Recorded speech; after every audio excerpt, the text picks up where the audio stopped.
en un momento donde se están dando un momento pico de conflictos internacionales.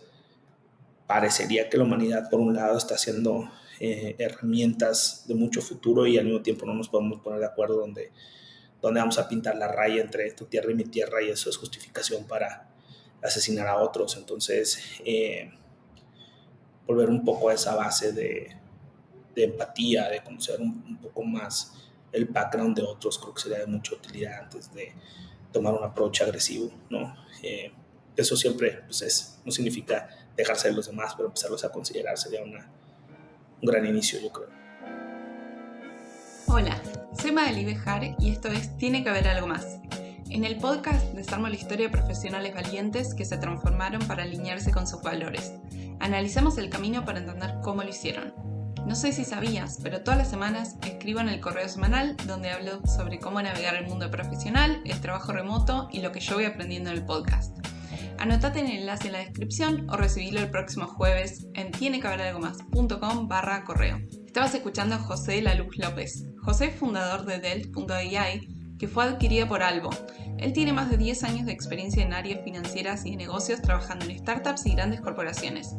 En esta conversación hablamos sobre cómo es vender una compañía, qué lo llevó a él a ser un monje budista tibetano mientras trabajaba en un banco, cómo se empieza a emprender y qué se llevó de pasar por la experiencia de Y Combinator, que es de las mejores aceleradoras de emprendimientos en San Francisco. Atención, que esta es solo la primera parte de la entrevista con José. Hay una segunda que es solo para los participantes de la membresía de Tiene que haber algo más. Vamos con la conversación y cuando termines, contame qué te pareció el capítulo. Hola Joe, bienvenido. Tiene que haber algo más. Gracias por venir a conversar conmigo. Gracias a ti, Magali, qué gusto estar aquí contigo. Quiero que empecemos. Veo que justo tenés puesto el merch de la nueva empresa. ¿Qué se siente vender tu compañía? Fíjate que hace poco estaba hablando con una persona que también vendió su compañía y hay una cosa que entre emprendedores mucha gente sabe, que es el camino de un emprendedor es un camino muy solitario. De eso no lo entiendes hasta que tienes una responsabilidad de una empresa, un equipo, inversionistas y entiendes que en realidad es muy solitario. Pero yo creo que en un grado de mayor soledad es vender tu empresa, porque muy poca gente lo ha vivido. Entonces no hay, o al menos no estás tan familiarizado con recursos, con comentarios, con qué es lo que sucede después de...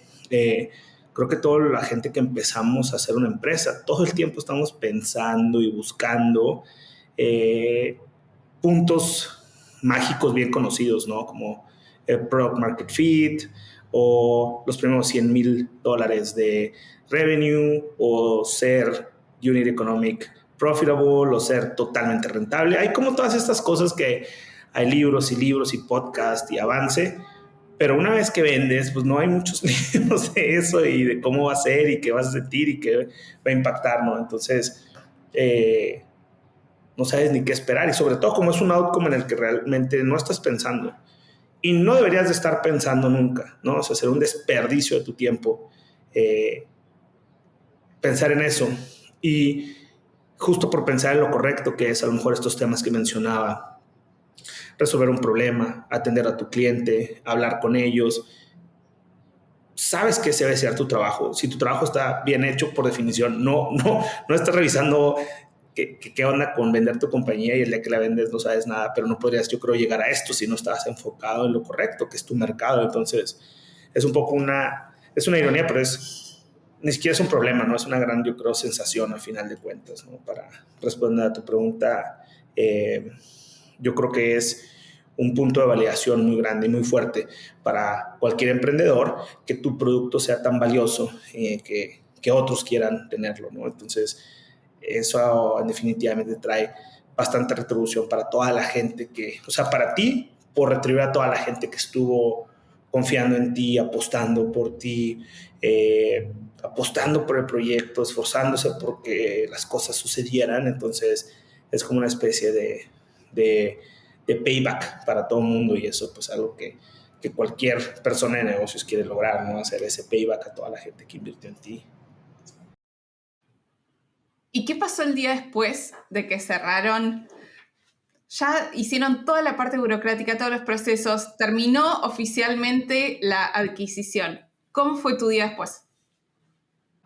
Fíjate que el proceso que acabas de mencionar, burocrático, administrativo, de negociación, de formalización, es tan extenso, tan pesado, que el otro día es un día normal, ¿no?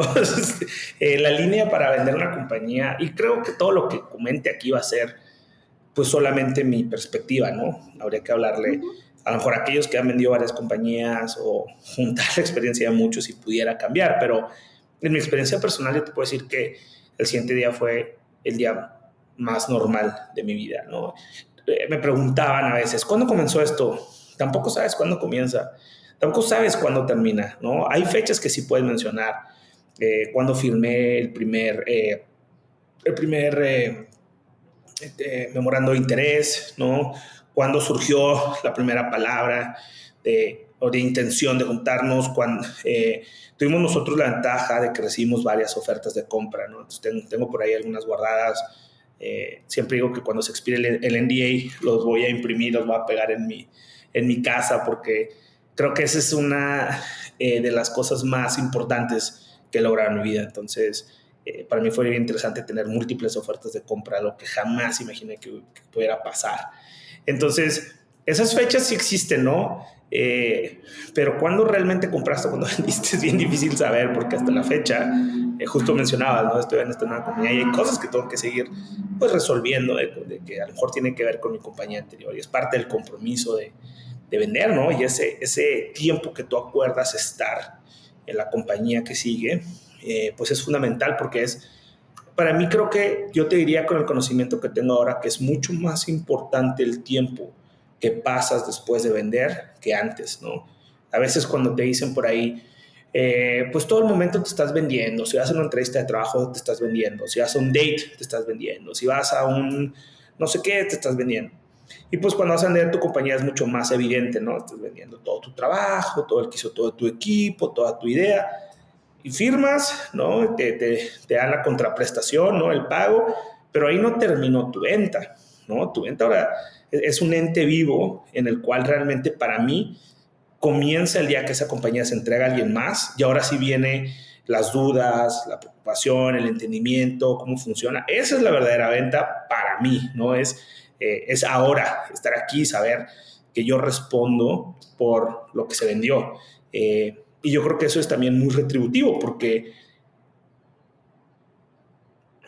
tú puedes hacer el mejor procedimiento de marketing, de embellecer tu compañía, de hacerla estéticamente interesante, pero ya a la hora que tiene que performar y entregar todo lo que dijiste, yo creo que ahí es una línea muy clara donde se divide la niñez del grado de negocios de la adultez en el grado de negocios, donde yo creo que vender con palabras cualquiera puede, pero vender con hechos es donde realmente te enfrentas a una realidad, y eso es otra historia, y eso es, yo creo, donde realmente, al menos para mí, genera demasiada retribución, ¿no? Porque yo no me hubiera sentido a gusto de que alguien firmara algo y que no se sintiera feliz con lo que está teniendo, ¿no? Y aquí me puedo garantizar de ver cómo está, de recibir algún reclamo, de que todo esté limpio y parejo, ¿no? Entonces,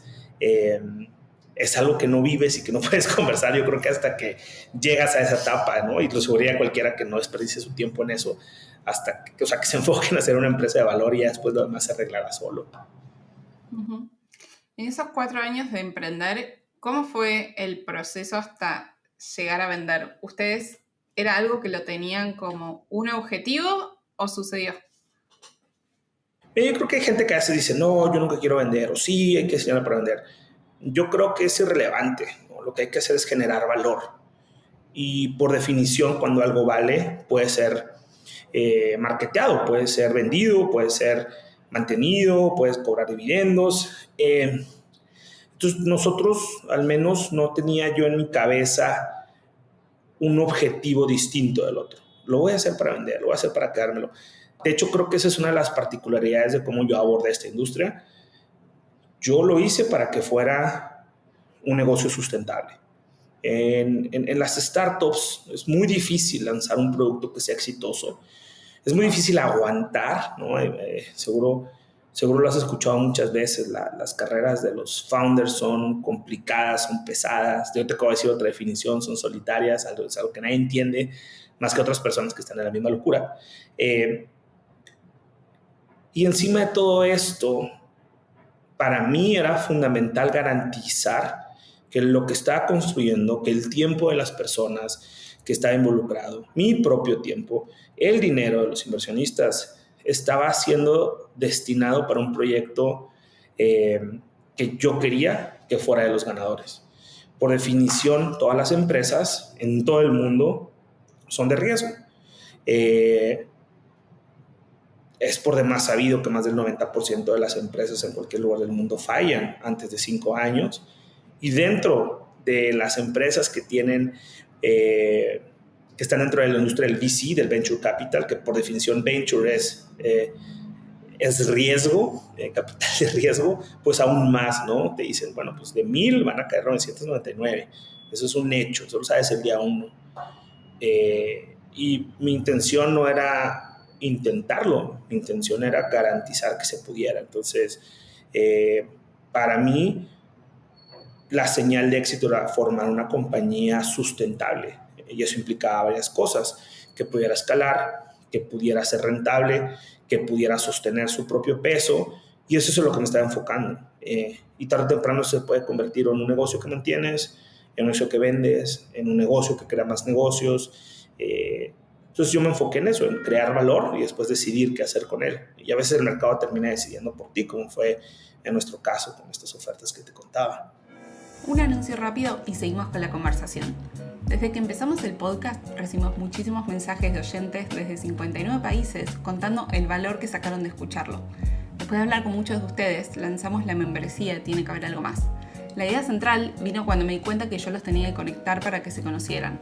La comunidad es una membresía global y remota donde aprendemos junto a otros profesionales desde más de 25 ciudades. Vienen invitados del show para hacerles preguntas de todo tipo en un espacio de confianza o damos clases los que estamos dentro. Tenemos un club de lectura donde votamos un libro y debatimos entre todos. Hay un chat que nos conecta durante la semana para pedir ayuda, compartir recursos y oportunidades. Hacemos un desafío mensual, como por ejemplo usar máximo 1 hora las redes sociales y compartimos todos los días una prueba. Y además les comparto a los miembros una grabación exclusiva del podcast que no publicamos ni en Spotify ni en YouTube. Dentro hay personas talentosas y ambiciosas que están trabajando activamente en mejorar como profesionales en sus carreras y proyectos. Vas a encontrar personas en relación de dependencia con carreras súper interesantes, emprendedores y freelancers. Y aunque cada uno esté en una industria diferente, nos une la forma de pensar. El enlace está en la descripción y si te querés unir, fíjate en tienequehaberalgomás.com/comunidad. ¿Llegaron las ofertas sin que ustedes salieran a buscarlas? Sí, hubo un momento en el cual nosotros intentamos como ofrecer esto porque la cosa no iba muy bien, ¿no? Como 3 o 4 veces, o sea, no siempre, nunca va ni enteramente bien ni enteramente mal. Yo he platicado con muchos emprendedores y los que son más honestos te lo van a decir de la forma que te lo estoy diciendo yo. Yo he conocido a varios que siempre les va bien y no puedo distinguir si es verdad o simplemente son personas con demasiada capacidad y suerte. Pero los emprendedores normales coinciden conmigo que siempre estás up and down. Entonces en uno de los downs dices, ¿sabes qué? Ya, o sea, esto ya funciona, está bien, tiene valor, va a vender. A nadie le interesó, ¿no? O sea, tenía yo muy poca respuesta. Yo considero que es muy difícil vender una empresa. Es tantito menos difícil nada más que te la compren. Entonces, la primera vez que intentamos, no tuvimos mucha respuesta y mi actitud fue, pues, a lo mejor está vendiendo lo que no tiene valor porque a nadie le importó, ¿no? Entonces, volteé a ver mi cosa y dije, ¿qué es esto? O sea, ¿por qué no tiene valor? Y ahí fue donde descubrí que tenía demasiado valor, que la persona que mejor podía extender este valor era yo mismo. Hicimos un enfoque muy fuerte en ciertas capabilities únicos de lo que estábamos haciendo. Y antes de que terminaran 6 meses empezaron a llegar ofertas, en su mayoría no relacionadas con la actividad que yo había hecho. Ofertas totalmente no pues no esperadas, ¿no? Y entonces ahí como que lo que aprendí es que ir a vender es complicado. Generar suficiente valor que despierte interés en los demás y que te lo quieran ofrecer, que te lo compren, ese es el camino correcto. Entonces por eso como que pensar en vender yo lo vería muy, muy complicado, la verdad. O sea, más bien tienes que generar mucho valor. Eventualmente, si quieres, compartes lo que tienes en términos de información. Eso sí hicimos. O sea, ya después de que empecé a compartir, como que te desnudas, ¿no? La primera vez que quieres vender. Entonces ya después no tenía tanto sentido mantenerlo en secreto, sino que vieran desde el punto en que quise vender cómo iban a seguir mejorando las cosas de manera irremediable, ¿no? Entonces yo empecé a compartir todos mis updates y solo eran mejoras, mejoras, mejoras, en un punto en el cual era muy complicado para el mercado, en un punto en el cual incluso derivaba de la competencia que había, el dinero que había en el mercado, muchos inversionistas nos decían, ya no hagas eso. O sea, de hecho nuestros closest advisors en algún momento dijeron, no, hombre, ya es otra cosa, eso ya se llenó de dinero, ustedes no tienen suficiente dinero, va a ser una pelea de gigantes. Olvídate que vas a perder, o sea, te van a aplastar, ni siquiera se van a dar cuenta que estás ahí. Eh, y tiene sentido para un advisor externo porque no tiene la visión de lo que tienes tú. Y cuando yo tomé ese consejo, porque pues lo tomé con bastante seriedad. Dije, oye, pues estas personas son muy inteligentes, ¿no? Algo tienen que saber que yo no sé, pero no nomás voy a tomar el consejo, voy a ir a revisar contra mis propias documentaciones, mis estados financieros, mis tasas de crecimiento, el feedback de mis clientes, si en verdad esa es una batalla perdida. Y cuando vi que era demasiado valor como para dejarlo de lado, dije, es que no hay forma. O sea, si, no, voy a seguir trabajando en esto porque realmente a quien más le debo esta empresa no es a mí, no es a los inversionistas, no es a los empleados, es a la gente que ahora depende de lo que estamos haciendo. Y con esas personas yo no puedo llegar con la cara y decirles, mira, lo que pasa es que van a haber personas más grandes, se pronostica que lo van a hacer mejor. Eh, esa sería para mí la máxima traición. Por eso sí yo no había forma de que lo pudiera hacer. Podría justificármelo a mí mismo, a quien sea, ¿no? Una de las personas que más dinero invirtió en esta compañía nos llegó a decir que los recursos podíamos usarlos nosotros de una forma más eficiente. Para mí ese ya no era un punto de eficiencia, este era un punto de respeto a todas las personas a las cuales les habíamos ofrecido una alternativa para mejorar sus negocios. Y esa perspectiva solo yo la podía tener, ¿no? No quiero decir que estos advisors estaban mal. Uno tiene responsabilidad de escuchar con seriedad todas los feedbacks que recibas, pero esa misma seriedad te hace ir a revisar con datos duros, fríos, con data que te diga qué sigue y qué no. Y gran parte de este éxito fue siempre hacer este tipo de contacto con gente que sabe mucho, regresar con ese consejo y no lo aplicas ciegamente, lo revisas contra lo que tú eres un experto y entonces determinas el mejor curso de acción. Entonces, para mí sí fue muy sorprendente la primera intención que nos hicieron. Para mí era increíble, no lo creía. Y después otra, y después cuando fue la tercera, decía, ¿qué está pasando? O sea, después ya entras como en un ciclo donde empiezan a llegar. Tuvimos una conversación informal incluso con una cuarta, y fue informal porque le dije, ¿sabes qué? Ya voy, o sea, ya tengo tres, hay una que estoy considerando más que las demás, no quiero no quiero ser honesto contigo y nada más recibirlas por recibir, no creo que convenga continuar con esta conversación. Y después, más, ya cuando se enteraron que ya estábamos por cerrar con alguien, empezaron a llegar más, no, yo estoy hablando de ofertas formales firmadas que sí llegaron, ¿no? Los pues que llegó eran más como intenciones de compra, que sí podíamos empezar, que alguien podía hacer algo muy rápido. Y bueno, ahí ya tuvimos que tomar ciertas decisiones, pero al final, sí, yo creo que es difícil vender. Lo que tienes que hacer es que te compren, que son dos cosas bien diferentes. ¿Cuál fue algún día de los primeros 4 años que me digas, este probablemente haya sido el día más difícil de la empresa? Cientos. casi cada día que vives, ese día cuando acaba fue el día más difícil. Me acuerdo muy bien de un día que fue uno de los días menos difíciles porque había tantas cosas complicadas por resolver que podían destruirnos. Y me acuerdo que estaba hablando con uno de los directores. Siempre poníamos una lista de como problemas graves, ¿no? Problemas reales, o sea, que necesitaban nuestra atención máxima. Esto hacíamos de repente una vez cada mes, cada 15 días, según se necesitara. En los días más malos se juntaban 3, 4, ¿no? Un día de 4 era ya 4 cosas graves. Para que fuera grave, o sea, tendría que ser una, sabes que realmente podía matarte como ya.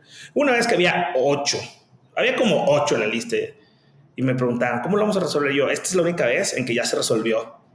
O sea, esta es la junta que menor tiempo va a durar, porque son tantas que ni conviene darles tiempo. O sea, son tantos disparos al aire que si te mueves le puedes dar a otro que no venía para ti. Vamos a hacer, es el único día que no vamos a hacer nada, porque son demasiados. Vamos a seguir haciendo nuestro trabajo. Recuerdo muy bien ese día, pero fueron un montón, ¿no? Yo hubo muchas veces que sabía que ese día había sido el peor día y llegaba, se había otra cosa peor y decía, güey, ¿para qué sé que fue el peor día? Y luego llegó otro, hasta que después me aprendí que ya no podía juzgar los días, más bien tenía que llegar siempre con la mejor actitud a resolver el problema, no fuera, independientemente del tamaño que fuera. Entonces, esto pasa. No veo que mucha gente lo diga de esta manera, pero cuando yo tengo conversaciones privadas sí te lo dicen y todos los días son complicados, sobre todo en etapas tempranas. ¿En qué situación estuviste cerca de tirar la toalla o que casi te corrompe el espíritu? Solo una sola vez cuando te digo, esa ocasión que te digo que sentí que estábamos muy mal, mis números no eran lo que yo esperaba y a pesar de lograr muchas métricas, digamos que el objetivo que se esperaba posterior a la métrica no se cumplía. No se cumplía. Entonces ahí me empecé como a cuestionar qué estábamos haciendo, ¿no? Porque me acuerdo mucho de un inversionista que nos decía, estamos buscando compañías que generen más de $100,000 al mes. Cuando me dijeron eso, yo decía, no, pues está muy complicado, ¿no? Como $100,000 es demasiado dinero. Pero pues bueno, se tiene que lograr, ¿no? Y yo llegaba bien contento con mis $100,000. Me decían, no, estamos buscando de $150,000. Y yo, no, ya me acuerdo, llegaba con 130. Dice, mira, ya superé los 100, o sea, no, son 150. Bueno, pero falta muy poco. Bueno, sí, pero ya no te falta nada. Pues cuando tengas los 150, búscame. Ya con mis 160, 175, no, pues no son 175, son 250. Caray, pues 250, puta, eso sí está muy complicado. Ya logramos casi 200, ¿cómo vamos a lograr 250? Y después no, eran 300. Y en un momento ya íbamos con el medio millón y dije, ya, o sea, esto, te dan a entender que ya no pasó, ¿no? Entonces, en una de esas, yo decía, es que sí pude haberlo crecido de 35, 50, de 50, 75. Ya 500, no necesito esa inversión que quiero conseguir para llegar a eso. Entonces yo pensaba, en ese momento dije, sabes que esto ya no va a funcionar, ¿no? Pues vamos a venderlo. O sea, al final, pues una compañía que ya genera, no sé, $300,000 mensuales, un montón de plata, pues a alguien le va a interesar, ¿no?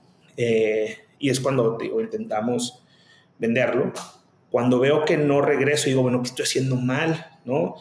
Y sobre todo es, si esto ya no va a funcionar, la mejor forma de sacarle valor es entendiendo por qué no va a funcionar. Y para que no funcione debe haber, desde mi punto de vista, 3 cosas que hice mal.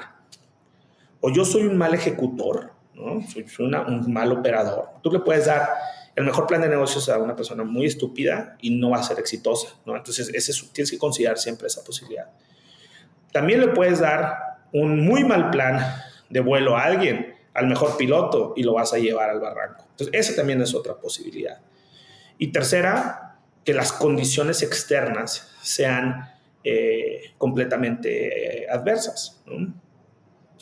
Las condiciones eran adversas, pero no eran extremadamente adversas, sino todos los aviones se caerían. Entonces no eran las condiciones externas.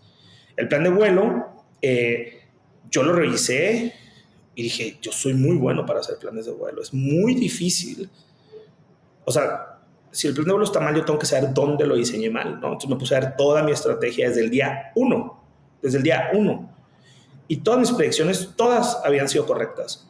Que iba a crecer el mercado de tecnología para Latinoamérica, que iba a crecer el mercado particularmente de empresas dentro de servicios financieros y que crédito era la forma correcta. O sea, todas mis predicciones eran correctas.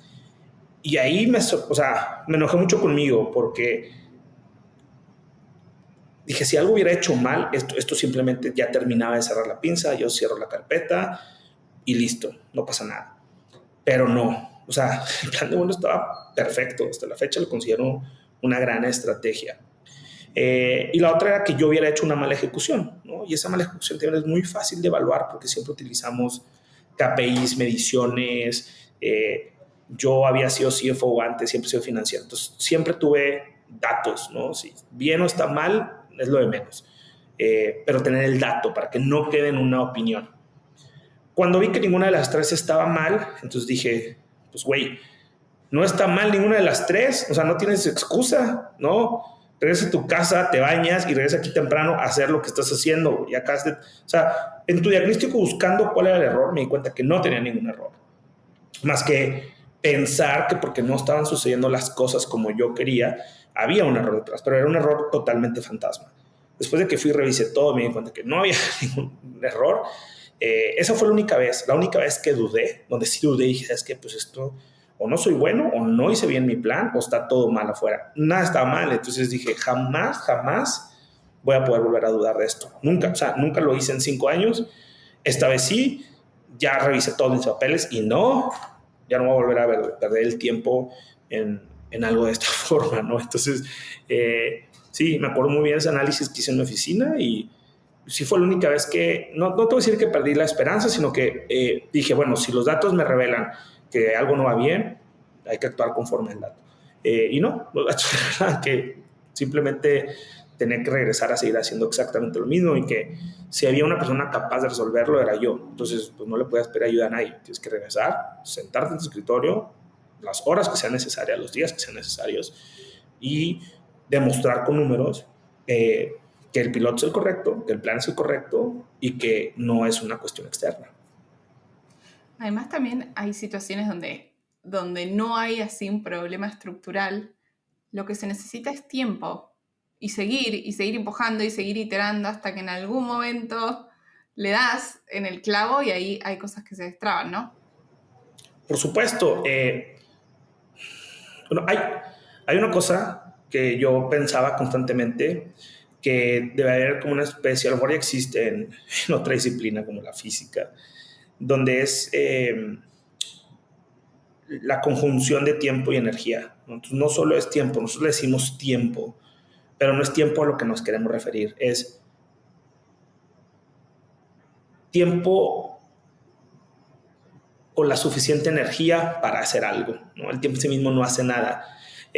Sería como energía, como estamina, como batería. Eso es lo que necesitas, que es, yo lo traducía a tener eh, una energía mental capaz de resolver problemas complejos durante periodos sostenidos de tiempo de forma permanente. Es decir, estar todo el tiempo capacitado para resolver un sinfín de situaciones, que se acabe el día y que el otro día estés listo para hacer lo mismo y al otro día lo mismo y así días, semanas, meses, años, regardless of si es Navidad, si es puente en algún país, si te duele la pancita, todo eso eso no cuenta. Lo que cuenta es tu capacidad permanente de mantener este output constante de máxima calidad. Eh, Como que a eso nos referimos con tiempo, ¿no? Ese definitivamente es un componente que acabas de mencionar, fundamental, totalmente de acuerdo contigo. ¿Qué crees que tienen de diferente entonces las personas que pueden mantener un buen ritmo de trabajo con calidad sostenido en el largo plazo? Pues muchos huevos, o sea, mucho corazón, mucho como le quieras llamar, pero en inglés creo que le dicen grit, determinación, busca la palabra que tú quieras. Para mí era, pues sí, que esa capacidad de levantarse todos los días y decir, hoy le voy a pegar más fuerte, ¿no? Hoy le voy a dar más duro. Eh, y no importa si es un fin de semana, no importa si es un día festivo, no importa si es un día que estoy cansado, no importa si estoy enfermo, se tienen que resolver las cosas. O sea, ese ímpetu, ¿no? ¿Cómo se sostiene? Pues normalmente se sostiene a través de una motivación que esté muy conectada con tu misión de vida. Pero aunque esté conectada con tu misión de vida más fuerte, no, alguien necesita un poco hablar de esa determinación de lograr hacer las cosas. La motivación se acaba bien rápido. La disciplina yo creo que es para muy poca gente que tiene esa habilidad, ¿no? Para todos los demás nos quedan los huevos, ¿no? Y eso es con lo que vamos y nos peleamos contra los demás, con lo que nos queda. De todos tus años emprendiendo, ¿qué razones escuchaste de otras personas por la cual elegían emprender que para vos son erróneas? No sé si las decían, pero yo lo que percibía era, mucha gente llega a hacerlo por dinero, mucha gente llega a hacerlo por la fama, mucha gente llega a hacerlo por romanticismo, mucha gente llega a hacerlo para sentirse que están haciendo lo que está cool hacer. Yo creo que esas razones son razones no ideales para emprender.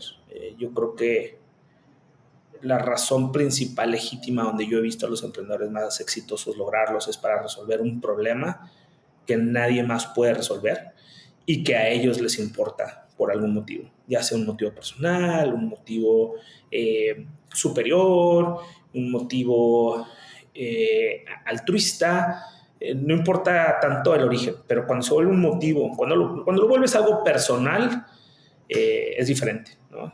Y se nota luego que emprendedores de 6 semanas, emprendedores que duran 6 meses, que no tiene nada de malo, todos deberíamos de intentarlo por lo menos, pero creo que sí es muy palpable cuando alguien lo está haciendo por una de estas razones que son, yo diría, de menor calidad, ¿no? Entonces, al ser de menor calidad, se degradan con mayor facilidad. Que eso no habla de las personas, no habla de las razones detrás de la acción. Uh-huh. Hay gente que, viste, que emprenden porque le pasa, porque se le cruza un equipo, una idea, lo que sea, y hay otros que es más de personalidad, como es tu caso, que vos ya querías emprender antes de saber en qué emprender. ¿Qué autoexcusas te pusiste entre saber que querías emprender hasta que finalmente lo hiciste? Todas. O sea, mi papá es emprendedor y yo odiaba esa profesión. O sea, yo lo decía, güey, yo voy a hacer todo en la vida, menos empresario, ¿no? ¿Por qué? Porque los empresarios viven estresados, llegan tarde, su oficina es su punto número 1 de vida. Yo veo a mi papá estresado con palabras que ni conocía cuando tenía 5 años, como la nómina, los cheques, el tipo de cambio, los depósitos y las facturas. Todas esas eran palabras prohibidas para mí. O sea, yo no voy a hacer eso. Qué bueno que con su esfuerzo me va a poder pagar una carrera para vivir mejor. Voy a trabajar en una compañía, la más segura del mundo, la más tradicional. Yo quiero que me llegue un cheque. Yo quiero que otra persona se preocupe por esas cosas. Yo voy a vivir mi vida. Entonces, mi carrera comenzó siendo empleado. Ahora, al mismo tiempo que lo ves, esto siempre tiene una explicación psicológica muy simple para las personas que entienden psicología. Es lo que recibes, ¿no? Es lo que mamas del seno materno de tu familia. Esto es lo que te alimenta y te convierte. Entonces, yo siempre estaba haciendo cosas que ya después entendí que eran como simplemente escapes para alguien que necesitaba emprender, ¿no? Desde las típicas cosas que haces de niño, donde se te ocurre un negocio y vas y vendes y lo sigues haciendo y haces tus cuentas. Y yo tenía mis números, yo tenía mis libretas donde iba a comprar, mandaba a mi mamá que fuera conmigo al mercado a comprar bolsas de mayoreo y lo vendía en la escuela y me ponían un reporte. Y cuando era más grande, pues hice, por ejemplo, estas cosas del GCL. Siempre estaba haciendo como cosas que no necesariamente el primer día aparece en un negocio, pero sigue siendo emprendimiento porque es algo en donde tú quieres resolver un problema, como te decía. Tú quieres resolver un problema y regardless de si te van a pagar o vas a hacer eso, tú lo que quieres es que se vea resuelto. Eso para mí es emprender. echarte el problema en tus manos, no importa si es una empresa o no. Entonces, eso siempre estuvo ahí. Lo único que hice algún día fue, yo creo que otra vez sí, tener los huevos de decir, pues, ¿qué es lo que quieres hacer? Llevas, o sea, es evidente que no estás contento en el sector privado, ¿no? Llevas años, tienes una excelente carrera, escalaste la carrera corporativa, te están pagando lo que pensabas que ibas a ganar dentro de 15 años y no te ves en el puesto de tu jefe, no te sientes, o sea, ya, otro. Por primera vez después de tantos ascensos decían, ya no quiero otro, no me interesa ver lo que está haciendo esa persona, me vale ver que esté en Nueva York y que gane el triple, no quiero, o sea, no me gusta cómo están haciendo las cosas, quiero hacerlo yo. Y el día, o sea, la misma definición que pongo a los demás me la pondré a mí, el día en que yo decidí involucrarme en resolver un problema por mi propia mano, ese día me volví emprendedor. Y ese día conecté con todo lo que siempre había estado esperando y me quité el único miedo estúpido que tenía, que era el de vivir con el estrés de cómo voy a pagar. Y ese miedo se quita sabiendo que lo vas a tener siempre, ¿no? Todos los empresarios durante años, ya yo escucho podcasts de gente que los más exitosos que yo he visto es porque sufrieron esto que sufría mi papá en su sillón, ¿no? Como, chingado, a ver cómo le hago mañana para conseguir, porque me quedan horas para pagarle a mis empleados, ¿no? Y estoy seguro que si alguien me llega a escuchar y es un emprendedor, a huevo van a decir, sí, ya viví lo de las horas, ¿no? Ya viví lo de, me quedan 5 horas, me cayó ese cheque que me estaban retrasando y pude pagar a mis empleados. Entonces, ahí conecté con algo que yo había estado consciente, inconscientemente, y mi familia siempre preparado para resolver, que era manejar una empresa. Todas estas cosas que yo conocía, ya el día que me las encontré como un problema personal, ya sabía exactamente qué se tenía que hacer, cuánto tenía que aguantar, cómo no debía paniquearme, cómo debería estar pensando en la solución de largo plazo, no en la de corto plazo, cómo ser responsable con el uso del dinero, cómo ser responsable con los gastos, cómo ser responsable en las decisiones, en la dirección, en los errores, cómo minimizar el desperdicio de energía, el desgaste de la gente, cómo enfocarlos para resolver los problemas de alto valor, ¿no? Cómo entrenar, cómo motivar, cómo enfrentar los peores problemas con una buena cara. Entonces, me di cuenta que esas herramientas estaban ahí, que necesitaban utilizarse. Y lo conjunté con mi pasión, ¿no? A mí siempre me gustó mucho la tecnología y las finanzas, por eso emprendí en eso. Creo que ahora podría emprender en cualquier otra cosa, ¿no? Porque ya le encontré el gusto en general a emprender, pero primero fue en algo que a mí me gustaba en general hacer. Y la verdad es que hay gente que luego se lo encuentra por otros motivos, pero eso yo creo que no define, ¿no? O sea, hay emprendedores que o les heredaron la empresa y son fantásticos, brutales, son de la más alto calibre emprendedor. Hay gente que tiene que resolver un problema por un problema familiar y termina resolviéndolo para muchos.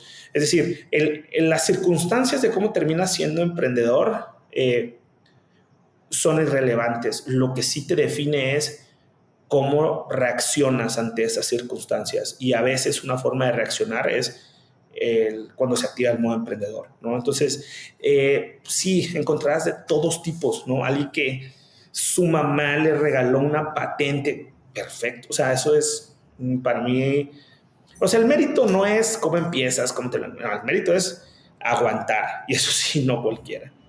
Uh-huh.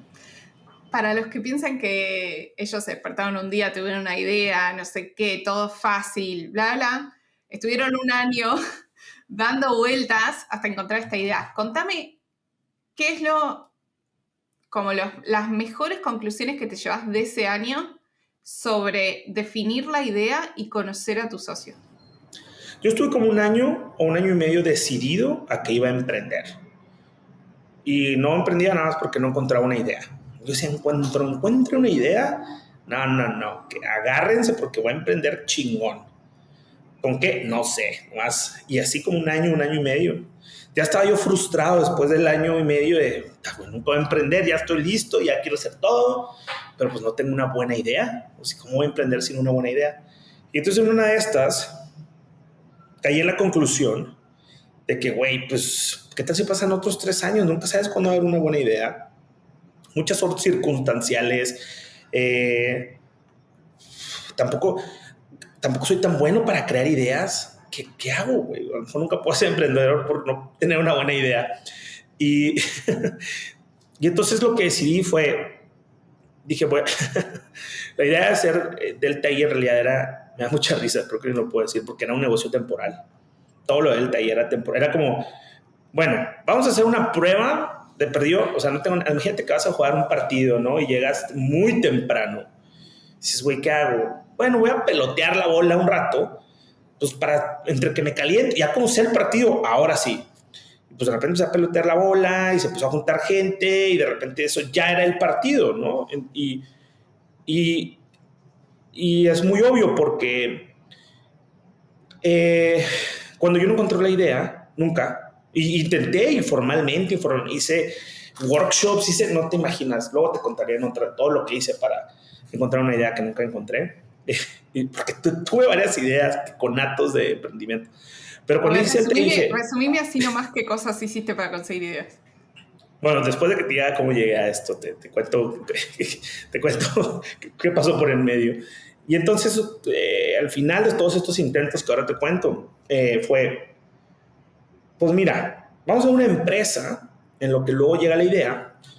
Y pues, ¿de qué lo voy a hacer? Pues de lo único que sé hacer, ¿no? Esa para mí era una buena heurística. ¿Qué voy a hacer? Pues lo que ya sé hacer, güey, pero en formato empresa. ¿Y qué sé hacer? Bueno, pues yo estudié economía, toda mi carrera es de finanzas.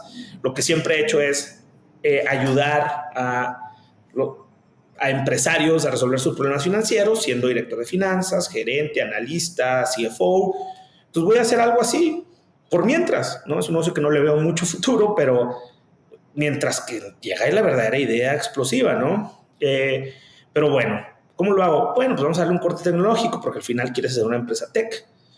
Y eso se convirtió al final en un CFO digital. Te das cuenta que lo mismo que yo hacía, ¿cómo hago para replicar un cerebro? Yo me imaginaba hace 6 años que ya hubiera una cosa como ChatGPT hoy, que le preguntas cosas y que te lo resolviera, pero solo de finanzas. Es decir, ChatGPT o Delta AI, ¿no? Delta AI. ¿Cómo pago la renta? ¿Cómo le hago para pagar los menos intereses en el banco? ¿De cuánto debe ser mi préstamo? Esas preguntas siempre te las resuelve tu CFO en una compañía grande. Eso es a lo que yo me dedicaba.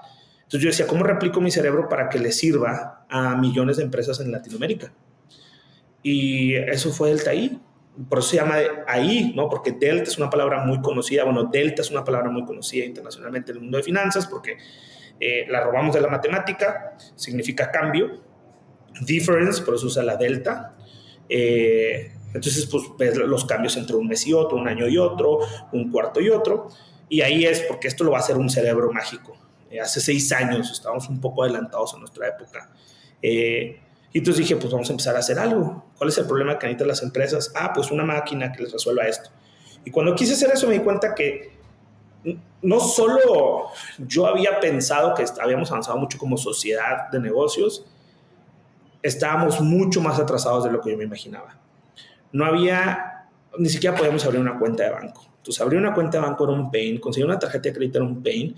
Dije, bueno, si yo quiero que haya un CFO digital, voy muy adelante. Primero tiene que haber las bases, que haya una cuenta bancaria y que haya una tarjeta para poder gastar. Y luego ya hago el CFO digital. Y era tan grande el problema predecesor que ahí nos quedamos. Ahí nos quedamos haciendo infraestructura, haciendo dashboards operativos, resolviendo problemas hasta de crédito, de tarjetas, de pagos. Eran problemas bien simples que la gente recibió con muchísimo agradecimiento y frescura de que, güey, al final alguien me va a resolver algo tan simple como poder delegar mi cobranza, poder delegar mis cuentas por pagar. Me están ayudando a pagarle a mis empleados. Les estamos quitando dolores de cabeza bien fuertes. Entonces, eso para mí yo creo es la ironía más grande, que hasta la fecha no he encontrado la idea de mi emprendimiento, ¿no? Básicamente creo que no podría ser emprendedor si no hubiera dicho, voy a hacer primero esto, ¿no? Eso fue como yo lo pude resolver y como algo que era temporal se convirtió en mi eje de vida. Está bueno. Lo importante es arrancar y el resto se va descubriendo sobre la marcha. Arrancas, y si no es ese es otro y luego otro, y por eso están los pivots. Haz Total. algo. ¿Algún otro resumen de cómo conseguiste ideas, de cómo probaste ideas? Sí, un par. Eh, Antes de conseguir la idea, necesitaba conseguir un equipo. Y entonces, había una cosa que todavía debe existir, pero en un momento fue más popular, que eran los hackatones. Y los hackatones vas a encontrar mucha gente emprendedora, no necesariamente con manera de empresario, pero sí que quiere resolver el problema con sus propias manos.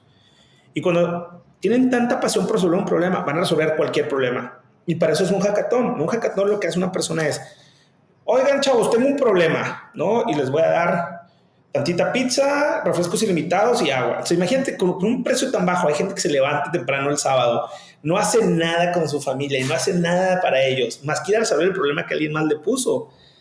Esos son emprendedores por definición, ¿no? Y yo fui lo suficientemente inteligente para detectarlo y decir: ahí está esa gente que quiere resolver algo, ¿no? O sea, yo no tengo recursos para contratar a alguien de RH, entrevistar, no. Pero si voy y encuentro, voy y me pongo en el lugar donde la gente que está deseosa de resolver algo llega sola, lo único que necesito es conocerlos y saber con quién conecto mejor. Y entonces ahí empezaban a resolver, a publicar problemas. Y entonces lo que sobra son problemas por resolver. Y resolviendo los problemas de los hackatones empezábamos a encontrar posibilidades de cosas para emprender. Encontrando los problemas que había para trabajar en los propios equipos. Por ejemplo, no encontrábamos información de cierto segmento al que queríamos llegar. Y, y tardamos horas desperdiciadas en lugar de resolver el problema principal por no poder encontrar la información de las personas. Entonces hicimos una herramienta, dijimos, bueno, esto es un problema aparte, vamos a llevarlo fuera de este hackathon. Hicimos una herramienta de perfilamiento con inteligencia artificial para que, basado en simplemente darle el nombre completo a una persona y su correo, podamos encontrar a través de social media en qué etapa económica, en qué etapa del ciclo económico se encontraba y qué tipos de productos necesitaba encontrar. Por ejemplo, un chico recién graduado de la universidad, pues tiene poca lana, pero pronto va a empezar a trabajar. Bueno, pues dale una tarjeta de crédito para gente joven donde no tengas que tener un historial crediticio, pero tu monto sea menor. Entonces te targeteaba ese producto. Una pareja casada que tiene su primer hijo y que los dos son profesionales y que están recibiendo su sueldo, bueno, seguramente ellos están buscando o un seguro de vida o una hipoteca, ¿no? Entonces, eso es lo que hacía nuestro primer producto. Otro producto que siempre le había tenido mucha fe, por otras condiciones en México no se ha dado correctamente, era hacer pagos con QR, ¿no? Es la forma más estandarizada por generar un pago. En muchos países funciona de maravilla. Latinoamérica debería tener esas características, por algo no lo hemos logrado resolver, pero ese era otro problema que nos encontramos, ¿no? ¿Por qué? Porque yo quería hacer algo para las empresas para que pudieran pagar. Era imposible en aquel tiempo que compráramos una licencia de Visa o de Mastercard, como nosotros ahora tenemos. Y dije, pues, ¿cómo lo hacemos sin tener acceso a esa red? ¿No? Bueno, ya existe otra red que es toda la gente está compartiendo todo el tiempo cosas en su celular. Son datos. Y yo sé cómo funcionan los datos. Y el dinero ahora es un dato, ya no es un papel en tu billetera. Entonces, por ahí había otra idea. Y así empezamos a encontrarnos varias. Digo, al final, por una causa o por otra, yo sentía que ninguna de estas ideas era suficiente para ir a constituir una empresa. Y dije, bueno, pues voy a constituir hacer lo que ya sé hacer. Y por eso llegamos a la otra. Pero sí hubo varios Bueno, intentos muy buenos, sí. voy con la última pregunta, que es, ¿qué palabras finales tenemos para cerrar este episodio? Quiero dejar un espacio de micrófono abierto para un último mensaje, algo que ya hayamos hablado o no, pero que quizás quedó en el fondo de tu cabeza resonando. Yo creo que invitaría a la gente que siga haciendo su máximo esfuerzo por ser eh, de gran utilidad para la humanidad, ¿no? Que se pregunten si lo que están haciendo ahora va a ser. Esta pregunta la hacía Nietzsche, no la hice yo, pero decía, güey, la mayoría de lo que estás haciendo va a ser irrelevante en 100 años. Yo lo pondría en 50. yo creo que todo lo que hagas por los demás hace un bypass a esto, ¿no? Casi cualquier cosa que hagas por alguien más va a durar más de 50 o 100 años, va a durar en la memoria de esa persona, posiblemente cambie como se lo explica a sus hijos. Entonces, pues invitaría a que hagamos un espacio a hacer algo, aunque sea pequeño, por la humanidad. Eso tenemos que no olvidarlo, ¿no?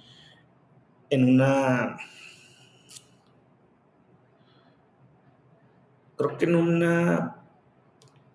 un momento donde se están dando un momento pico de conflictos internacionales, parecería que la humanidad por un lado está haciendo herramientas de mucho futuro y al mismo tiempo no nos podemos poner de acuerdo donde vamos a pintar la raya entre tu tierra y mi tierra, y eso es justificación para asesinar a otros. Entonces, volver un poco a esa base de empatía, de conocer un poco más el background de otros, creo que sería de mucha utilidad antes de tomar un approach agresivo, ¿no? Eso siempre pues no significa dejarse de los demás, pero empezarlos a considerar sería un gran inicio, yo creo. Espectacular. Gracias, Joe, por venir al podcast y por compartir todo esto. No, pues a ti por invitarme, ojalá les sea de utilidad estas conversaciones a la gente, y gracias a ti por lo que estás haciendo en compartir lo que muchos vivimos día a día para beneficio de otros. Entonces, muchas gracias. Gracias por escuchar este episodio. Nos ayudas un montón compartiendo el capítulo a alguien que le pueda servir. Acuérdate que todas las semanas comparto ideas en el correo de Tiene que haber algo más. Escribo sobre mis recomendaciones y el detrás de escena de la comunidad y el podcast. Lo mando todos los jueves directo a tu bandeja de entrada. Anótate vos también en tienequehaberalgomás.com/correo. Nos vemos la semana que viene.